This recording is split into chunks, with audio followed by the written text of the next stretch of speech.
paper or on the computer screen is just that, but it is not truth. Now, what does that do for a human being? That we have never said a word of truth in our life. That truth isn't found in opposites, in holding to this against that. It is simply different views. If truth is truth, in Dharma language, what is true for one is true for all, regardless of what I say. So Dharma teachings is a radical questioning of what imprisons the mind, like the examples that I gave.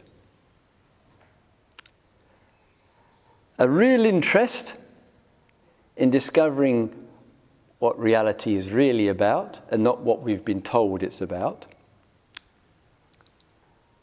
So anybody who says, well, you have to live in the real world, is D-E-L-U-D-E-D. You have to live in the real world. Please. So and I'm looking, I want to question the modus operandi, which is controlling what's imprisoned on me.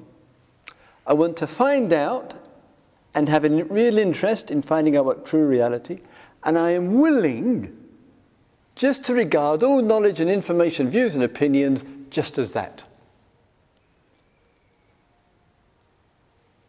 Supposing I say I want to find out what that might mean. I want to sense that. If there is something called truth, then surely that truth has to be common to all. It can't be my truth.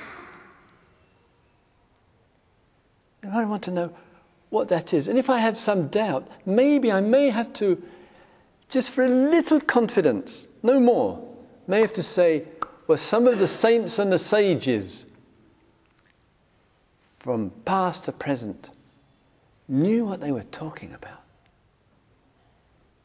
They weren't concerned with the words, the language, the formation, but something not of that.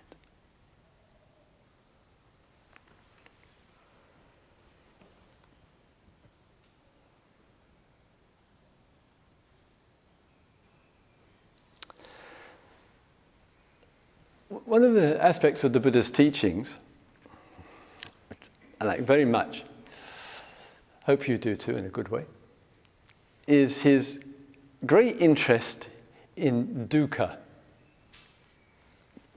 Incredible amount. Dukkha means dissatisfaction. And sometimes in our day-to-day life, we feel some dissatisfaction. And the dissatisfaction that arises from within is informative. You know, there's not some God out there which says to you and me, I think I'll make you, and you feel really dissatisfied today. No. There's something about dissatisfaction which, if you and I, instead of using it for complaining, which is a common reaction, we actually sense, what is this dissatisfaction? What is the feeling of this feeling somewhere in the sensations, in the body, in the inner life? What is this dissatisfaction? Just to really feel it.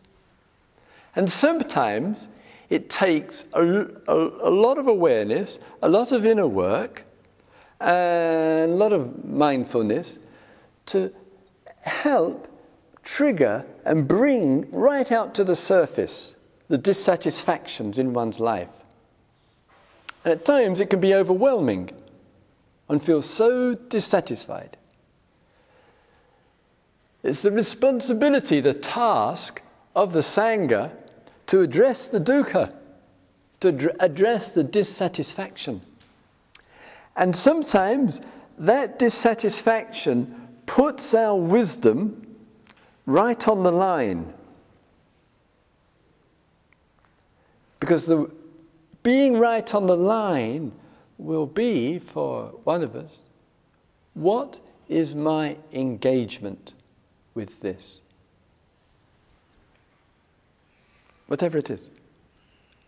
What is my engagement with it? Whether it's relationship or money or future or values or commitment, what is my engagement with it?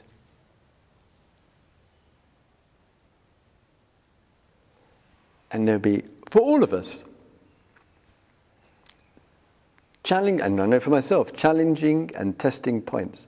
And someone recently, I don't want to show off, I think it's too banal, said to me, Christopher, who's a person who's known me for 25 years, said to me 2 or 3 weeks ago, said, Christopher, one thing the person said, appreciate about you.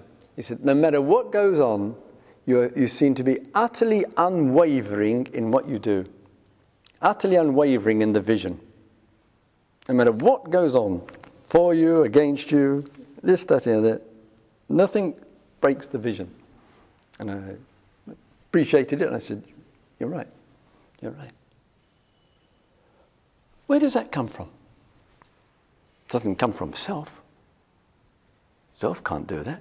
Self may have ideas, but it can't do that. Where does it come from? And I think somewhere with truth, authentic truth, because it has, as the Mahatma said, Satya means truth. Graha, truth empowerment, the power of truth.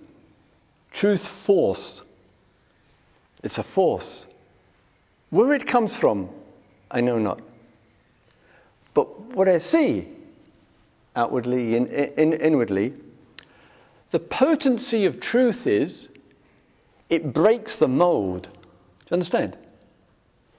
Truth is not thought, it's not views and opinions, it's not accumulation of scientific, philosophical, religious, psychological knowledge. Got nothing to do with truth. Truth has an empowerment to it, which in its movement, it breaks the mold. It cracks the selfishness.